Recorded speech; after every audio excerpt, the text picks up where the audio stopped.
Malaking pagbabago para sa Boston dahil si Peyton Pritchard ilalagay na di umano sa starting unit. Si Anfernee Simons naman ilalagay nila sa second unit. Pero ang story talaga doon kung may hahabol pa ng Boston na makabalik pa si Jason Tatum sa regular season. Hindi pa kasi ina-apply ng Celtics para sa disabled player exception dahil nga expected nila babalik pa rin si Tatum by March. Wala stick din yung Celtics. Ito kasi yung ika-10 months mula nang nagkaroon ng injury si Tatum at inaasahan kasi ng Boston makakabalik pa siya at may hahabol papasok ng playoffs. Nasa 23 games ang matitira noon para sa Celtics kung March 1 na makakabalik si Tatum. Sapat na mga games yun kung sakali na makahabol pa sila sa postseason. Depende kasi yun sa standing bago mag-March. Ang Boston based sa tangkaton na base din sa strength na makakalaban nila sa regular season pang 20 sa may pinakamahirap na schedule. Ibig sabihin, madali yung schedule nila sa umpisa. Nung pahuli, dun may hirapan. Nakadepende kasi sa standing ng team yung ranking na yon. Based din sa president ng Celtics na kay Tatum ang desisyon kung maglalaro siya or hindi. Pero open-minded sila na makabalik siya next year. At si Tatum naman parang gusto talagang bumalik. Kobe. Ayaw talagang i-shutdown ng Celtics sa buong season si Tatum. Ang Indiana kasi nag-apply na at na-approve sa disabled player exception na meron silang $14 million para sa 2026. Kahit lagpas na sila sa salary cap, pwede silang makakuha ng player. Pwede makapag-sign ang Indiana Pacers ng isang mid-level exception player para sa 2026 dahil in-apply nila at na-approve dahil official nang wala sa 2026 season si Haliburton. Sa Celtics naman, ginawa na nila to noong 2018 kay Gordon Hayward. Pagka-injured niya nung first game, in-apply agad nila at na-approve din naman.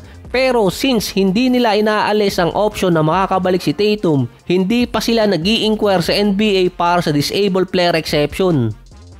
So malaking bagay yung $14 million na mid-level exception para makapag-sign ng Celtics at pwede nila magamit yun pang trade for next season pa.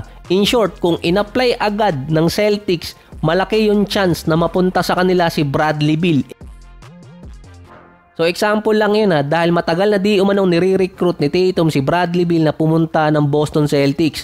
Si Bradley Beal hindi naman na-injured yun ng malala katulad ng iba mga player. Talagang kumapit lang parang toko sa kontrata.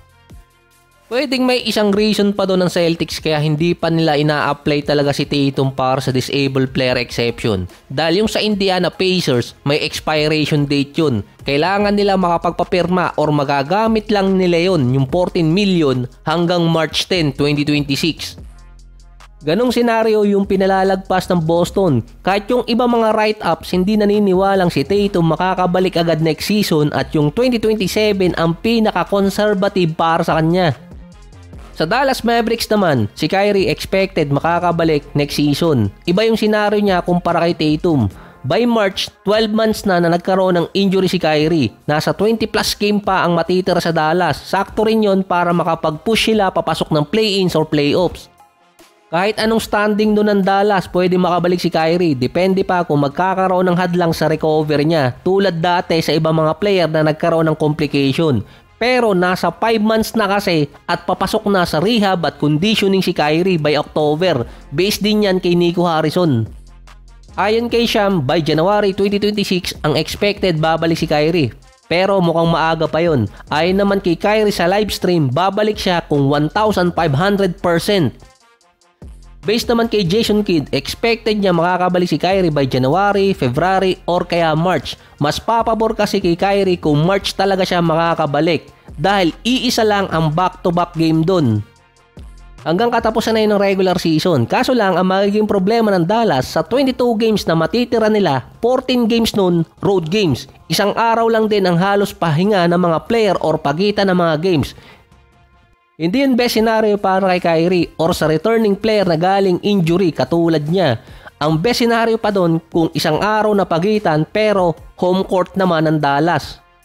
Dahil baliktad yung nangyari sa kanila. Kapag nasa home court ng Dallas, dun pa mahaba ang pahinga kumpara kapag nasa road games. Kahit makabalik si Kyrie, expected pa rin. Putol-putol ang mga games niya dahil dadaanin siya sa load management. Pasok na rin kasi siya dun.